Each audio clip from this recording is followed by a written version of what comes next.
எல்லா குழந்தைங்களுக்கும் என்னோட வணக்கம். நான் உங்க தீபிகா அருண். பர்மா அரமணின்னு ஒரு கதைய பேரு வச்சுட்டு 7 வாரமா கதையையும் சொல்லிக்கிட்டு இருக்கேன். அதுல பாதி அத்தியாயங்கள்ல ரமணி எங்கன்னே தெரியல. ல சரி விடுங்க. இன்னிக்காவது ரமணி எங்க இருக்கானான்னு தெரியுதான்னு பார்க்கலாமா? அத்தியாயம் 8. கண்ணாடி அறை. 2 நாள் எப்படியோ ஓடிடுச்சு. இன்னும் ரமணிய பத்தின தகவலே இல்ல. 3வது நாள் காலையில மணி 12 இருக்கும். மேனேஜர் மதுரநாயகம் நாடக சபாவை விட்டு கிளம்பிட்டார். நேரா எழும்பூர்ல இருக்கிற போலீஸ் கமிஷனர் ஆபீஸுக்கு போனாரு. என்ன விஷயம்? ரமணிய பத்தி ஏதாவது தகவல் வந்ததா? அதெல்லாம் இல்ல. சபா விஷயமா தான் அங்க போனாரு. நாடக சபாவுக்கு 1 வருஷத்துக்கு தான் முதல்ல லைசென்ஸ் கொடுத்திருந்தாங்க. அத இன்னொரு வருஷத்துக்கு புதுப்பிக்கிறதுக்காக 10 நாள் முன்னாடி மனு கொடுத்திருந்தாரு மதுரநாயகம். போலீஸ் கமிஷனர் அனுமதி கொடுத்துட்டாராம். ஆனாலும் லைசென்ஸ் கைக்கு வரல. அத வாங்கிக்க நேரா புறப்பட்டாரு மதுரநாயகம். போலீஸ் கமிஷனர் ஆபீஸோட வெளி வாயில தாண்டி உள்ள போனாரு. கொஞ்ச தூரம் போனதும் இடது பக்கமா இருந்த அறை அவரோட கவனத்தை கவர்ந்தது. அது ஒரு கண்ணாடி அறை.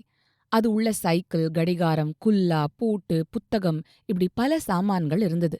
அறையோட வெளிப்பக்கத்துல ஒரு போர்டு தொங்கிட்டு இருந்தது. அதுல காணாமல் போன சாமான்கள் அறை அப்படின்னு எழுதப்பட்டிருந்தது.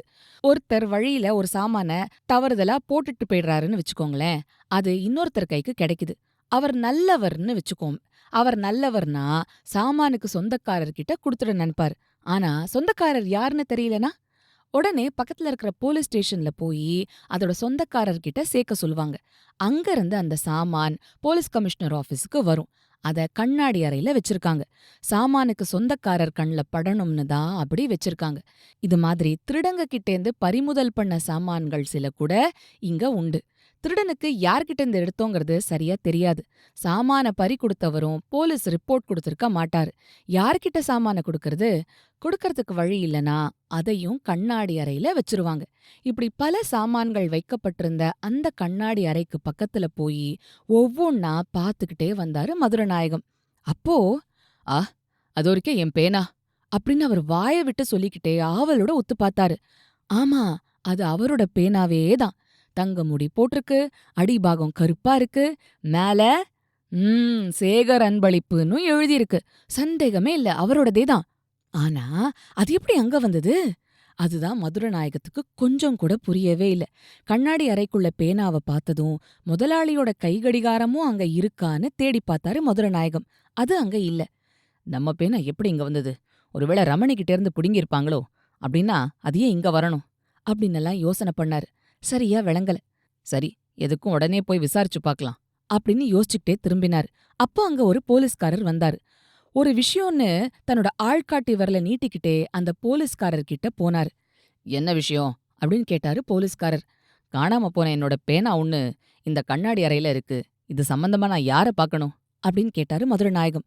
உடனே அந்த போலீஸ்காரர் மதுரநாயகத்தை கூப்பிட்டுக்கிட்டு ஒரு அறைக்குள்ள போனாரு.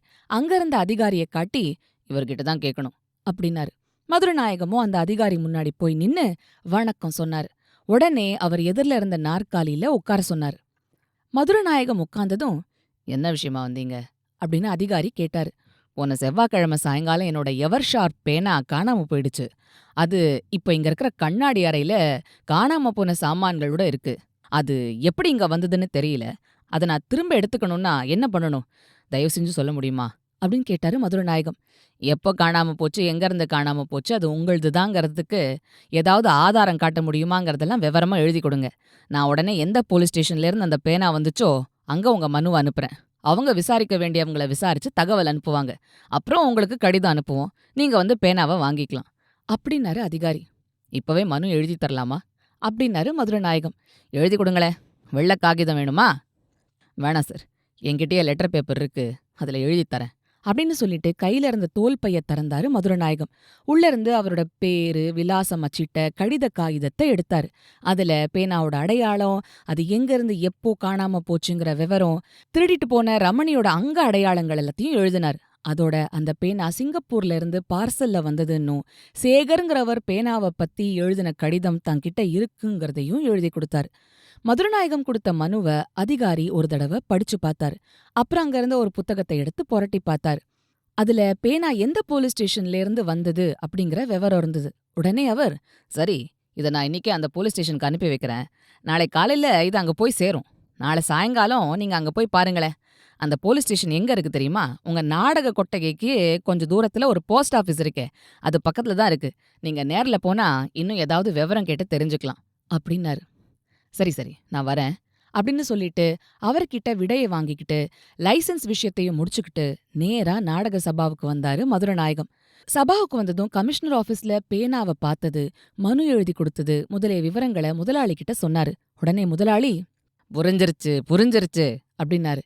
என்ன புரிஞ்சிருச்சு அப்படின்னு வியப்போட கேட்டாரு மதுரநாயகம். நீங்க உங்க வீட்டுக்கு பக்கத்துல இருக்கிற போலீஸ் ஸ்டேஷன்ல ரிப்போர்ட் கொடுத்திருக்கீங்க. ஆனா ரமணி பைய நம்ம நாடக கொட்டகைக்கு பக்கத்துல இருக்கிற போலீஸ் ஸ்டேஷன்ல சிக்கிக்கிட்டு இருக்கணும். இந்த பட்டணத்துல தான் B1, B2, B3, B4ன்னு ஆரம்பிச்சு K1, K2, K3, K4 வரைக்கும் கிட்டத்தட்ட 50 போலீஸ் ஸ்டேஷன் இருக்கே. ரமணிய இந்த போலீஸ் ஸ்டேஷனுக்கு பிடிக்க வந்தப்போ அவன் கையில பேனா மட்டும் இருந்திருக்கணும். கடிகாரத்தை அவன் எங்கேயோ ஒளிச்சு வச்சிருக்கணும், இல்ல வித்திருக்கணும். இந்த பேனா யாரோடதுன்னு கேட்டிருப்பாங்க. அவன் உள்ளத சொல்லியிருக்க மாட்டான். சொன்னாதான் உடனே இங்க கூட்டிட்டு வந்திருப்பாங்களே. அப்ப அவனுக்கு எப்படி இருக்கும்? அவமானமா இருக்கும்ல. அது மட்டுமா, நானும் என் கடிகாரத்தை பத்தி கேட்காம விடுவேனா? அதுக்கும் பதில் சொல்லி ஆகணுமே. அதனால பேனா எங்கேயோ வழியில கிடந்துதான் அவன் சரடு விட்டிருப்பான். முதலாளி மோகனரங்கம் இப்படி சொல்லிட்டு இருக்கும்போதே, அப்படின்னா கீழே கடந்ததா சொல்லி என் பேனாவை போலீஸ்ல கொடுத்துட்டு ரமணி தப்பிச்சிருப்பானோ அப்படின்னாரு மதுரநாயகம். யாரு கண்டது? ஒருவேளை அவன் மேல சந்தேகப்பட்டு அடைச்சு வச்சிருக்கலாம். எதுக்கும் நாளை சாயங்காலம் கட்டாயம் போய் பார்த்துட்டு வந்துருங்க. அந்த ரமணி பையன் அங்க இருந்தா என் கடிகாரத்தை பத்தியும் கேளுங்க, மறந்துடாதீங்க அப்படின்னாரு மோகனரங்கம்.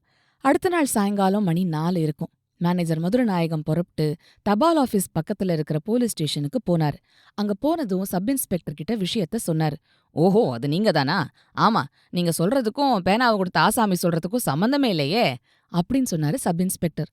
அது எப்படி சார் இருக்கும்? திருடிட்டு வந்தவன் உண்மையா சொல்லுவான்? ஆத்திரப்படாதீங்க, இப்போ பேசாம வீட்டுக்கு போங்க. நாளை காலையில நான் ஆள் அனுப்புறேன். அப்ப வந்தா விவரமா பேசி முடிவு பண்ணிக்கலாம் அப்படின்னாரு சப் இன்ஸ்பெக்டர். சார், பேனாவை கொடுத்தது யாரு? அவன் எங்க இருக்கான்? அதெல்லாம் இப்ப சொல்லக்கூடாது. சொன்னா உடனே நீங்க போய் அந்த ஆசாமியை பார்த்து உங்களுக்கு சாதகமா பேச சொல்லிட்டா என்ன பண்றது அப்படின்னு கொஞ்சம் கடுமையா சொன்னாரு போலீஸ் சப் இன்ஸ்பெக்டர். சரி சார், உங்க ஆள் வந்ததும் நாளைக்கு வரேன் அப்படின்னு சொல்லிட்டு புறப்பட்டு வந்தாரு மதுரநாயகம். நாடக சபா முதலாளியும் கமலாதேவியும் விஷயத்த கேட்டதும், சரி, நாளைக்கு எப்படியும் அந்த பையன் மாட்டிக்குவான், சந்தேகமே இல்லைன்னு முடிவு கட்டிட்டாங்க. என்ன குழந்தைங்களா, இந்த அத்தியாயத்திலயும் ரமணிய காணுமே? சரி சரி, பொறுமை பொறுமை. அடுத்த வாரம் என்ன நடக்குதுன்னு தெரிஞ்சுக்கலாம். அது வரைக்கும் சிரிச்சுக்கிட்டு கிரிச்சுக்கிட்டு சந்தோஷமா இருங்க.